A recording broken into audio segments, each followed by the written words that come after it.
I've got to try and not laugh. Fuck. You're fucking in shambles already, look I at you. know. Are you still obsessed with wrestling? I used to love it in the 90s. I actually used to love it in the 80s as well. But I went off it for a bit, but my kids are into it now. So I do sometimes sit down with them and watch the old WWE. I like it. It makes me laugh. But it's not as good as it was in the 90s with Stone Cold Steve Austin and The Rock. And yeah, I stayed up all night watching it. Loved it. Stone Cold Steve Austin. That's the bottom line. Because Stone Cold said so. Love that shit. Okay. If you wrote a letter to your teenage self, do you think he'd read it? Well, probably not. I've not been big on reading through the years. Why would I? You know, when people always say that to you, what would your teenage self think of you? I get asked that a lot. What would your teenage self think about you now? Well, fuck knows. I don't know. What would the letter say, though? Well, it's up to you. What would it say? Say, all right, cocker, just hang in there because you're going to fucking make it. And I'd read it and say, nice one. Yeah, but that might make your teenage self so arrogant that he doesn't bother to make it. I don't think I could have been any more arrogant, to be honest. Really? Well, no. Okay. Richard Branson invites you onto his spaceship. Do you go? Yes. What's your beauty regime? I mean, how do I get to look like this? Yeah. Now, when I'm at home, my diet is significantly better than it is when I'm on the road. When I'm at home, I don't really eat red meat, and I go to the gym, and I live a fairly stress-free life. When I'm on the road, smoking, drinking, club sandwiches, French fries, burgers. You know, so my beauty, to answer your question, my beauty regime is magnificent. If you transitioned to female, what name would you like to go by? I would keep it simple and call myself Noella. Okay. What's better, touring or being in the studio? Well, being in the studio is great because you're creating from nothing. But touring is magnificent because you're getting to see the world and playing the things that you've created. So if I had to choose one to do for the rest of my life, it would be in the studio. What's the kinkiest thing you've ever done? Well, can you define kinky? That's just a shoulder Odd shrug. sexually. Odd sexually? Yeah. What's the most oddest... okay, hang on a minute. I don't know. Fisting a dog? Does that count? On the Isle of Man? Quite high. Oh, not on the Isle of Man. That's not kinky there. No, that's just foreplay. I don't know whether I've done anything kinky that I'd be willing to admit to on the internet. What's the largest animal you've ever killed? Spider, big spider. What were you thinking, like a fucking elephant or something? Yeah, I don't know. You might have killed something big. What, like a cat? You might have run over an owl. Oh, you don't drive, do you? I don't drive. I said run over an owl. No, it would have been a big spider. Big spider. Yeah. That's good. Yeah. If you could never see or hear one of these things again, which would it be? The moon, the stars, or birdsong?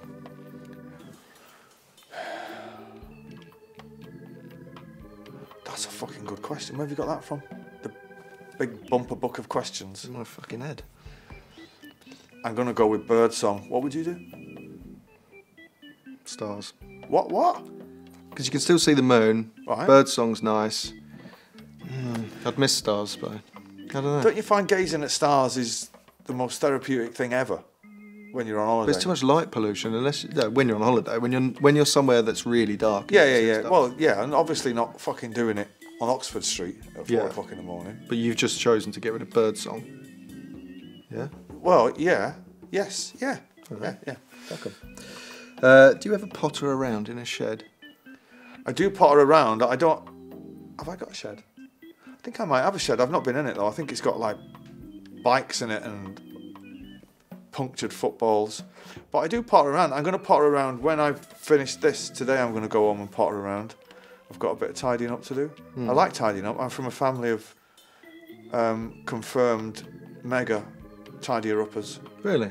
Yeah. You like tidying up? I do like tidying up. I like... yeah. I do like tidying up. There's something very therapeutic about it. Are you a scruffy... Do you like tidying up? No, I'm scruffy. Are you? Yeah. There's no need for it. I thought you had a cleaner. Well, I've got a cleaner. Do you tidy up for the cleaner? Well, I bet she's tidy not up there. the cleaners coming. She don't fucking live there. You know, she goes home at some point. But why don't you just wait till she comes back?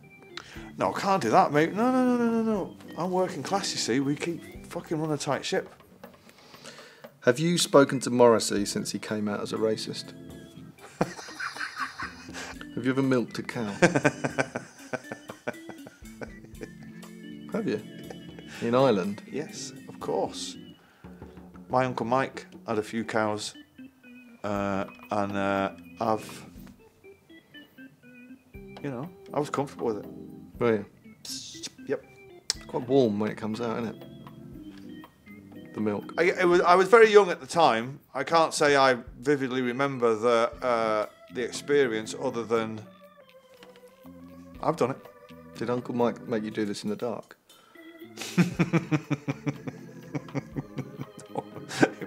It was when the cows came home. Right. That does actually happen then. Yeah, of course. Yeah, they all congregate at the gate. Well, they go out for the day. They go out for the day eating grass. You must have seen them milling around eating grass, looking stupid.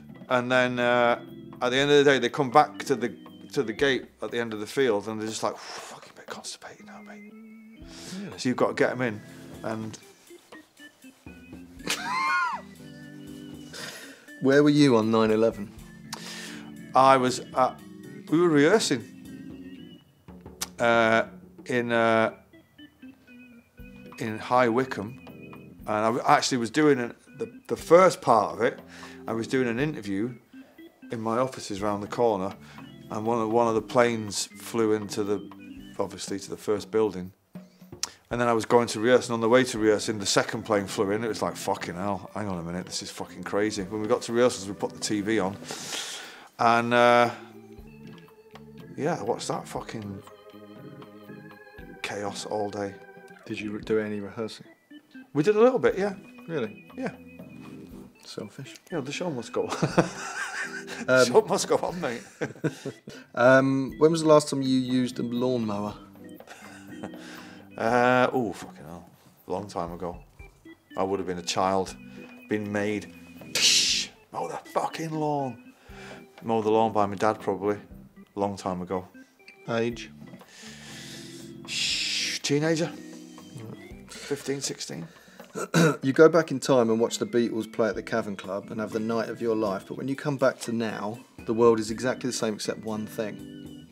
The late magician Paul Daniels and the whiskey brand Jack Daniels have somehow switched. So, for instance, you'll be in a bar and hear someone order a Paul Daniels and Coke, right? Or you'll see a show about magic tricks and they'll say Jack Daniels and Debbie McGee, right? Could you live in that world, or would you go mad? But would I know that the two Daniels have changed brands? Yes. You went back in time. You come to now. You're the only person. I could live in that world. Would you try and explain it to people? No, I don't. No, I don't tend not to talk to people much. Would you help it? Would you drink Paul Daniels? What if I could be like, well, fucking hell, you know that used to be called Jack Daniels? Yeah. Yeah, but no one else would know, though, right? Yeah. But wouldn't that drive you mad? No, I don't give a. No, I wouldn't. No. Would you order Paul Daniels at a bar? Paul Daniels and Coke? Yeah. If I had to, yeah. Okay. Have you ever brushed an old lady's hair?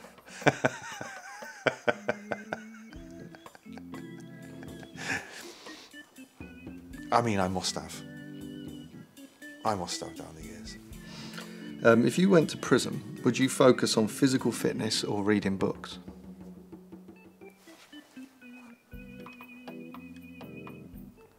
I think reading books. I think physical fitness could lead to rape.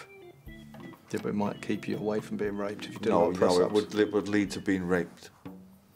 I'd rather read books. I think if you were sat in the corner reading books, you're more likely to be raped. Really? What, then you're dressed in spandex, sweating with a load of fucking big beefcakes in a gym? You could just be doing push-ups in your cell. I don't mean like you're... I can tell by your tone of voice you wouldn't be doing much reading, would you? I'd find the perfect balance, but I'd be keeping trim. Let's just say I'd keep strong. Not like you. But we can't do both. You just said one No, or right, the you other. can't do both. I would focus on physical fitness. Right, I'd focus on reading. Then we know who'd be the bitch in our cell. Would you or will you ever do an album of heavy rock songs, just proper heavy rock and roll? What, like fucking Metallica? No, not metal, rock. Turmoil! No, like Saxon? no, like Well, can you... first album sort of stuff, right? Yeah, Well, like definitely maybe. yeah. Right, but the but- heavier tracks on that, would you ever go back to that style and do a heavy rock album? If I ever write songs in that style again and they were good enough, I'd do them without hesitation. But every kind of time I write them, or a song comes out that it's going to start sounding like a rock song, I always, and sometimes wrongly, I always compare it to Oasis and just say, well, it's not as good, so what's the point? Right. We should try and keep moving forward.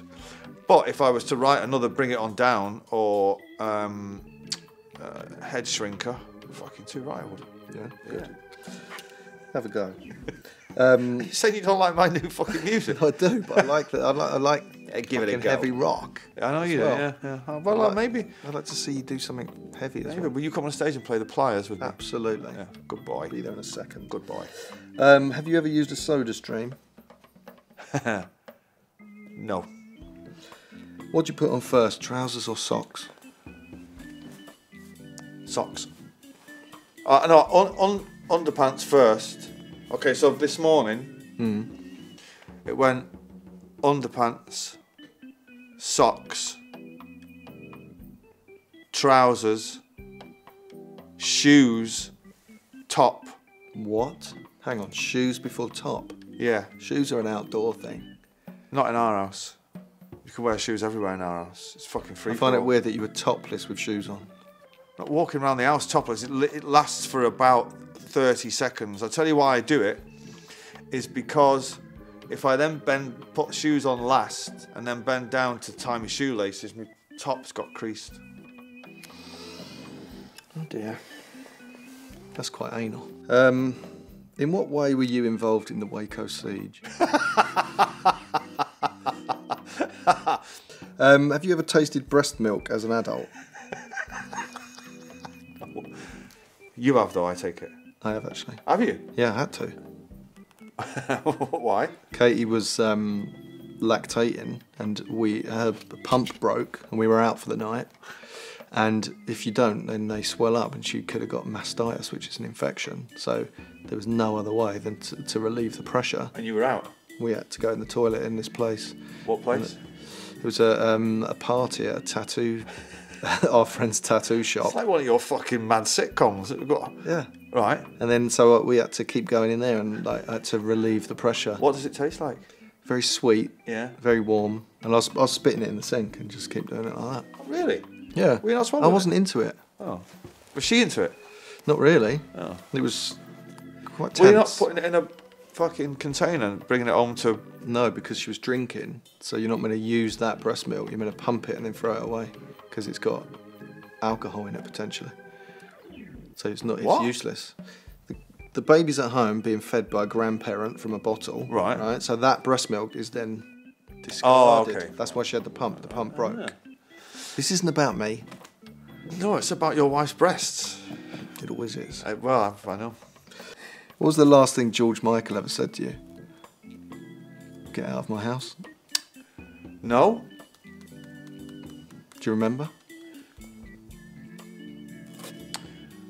I was at a party at his house one night and there was stuff going on in the back garden and all that. And we were in this room where there was a DJ playing. There's a few of us in there. And for some reason, everybody kind of one by one left and I was left behind big fucking oak door. And I was just about to leave, and George came in. He didn't see me, I was behind the door. And he came in because somebody was playing one of his tunes, and George came in dancing like George Michael. And it was just me and him in this room, and I was stood behind him like, this is fucking far out, man. But the last thing he would have said to me was, see you later, mate. And I said, good, George. Do you feel sad about George? Yes, he was a good guy. Yeah. He was a good guy. Actually, on the day that he died, we were on holiday, and my Sarah is a huge fan. When push comes to shove, he is for her it. Right. And she wept uncontrollably. Really? Yeah, like all day. She was fucking in a mess.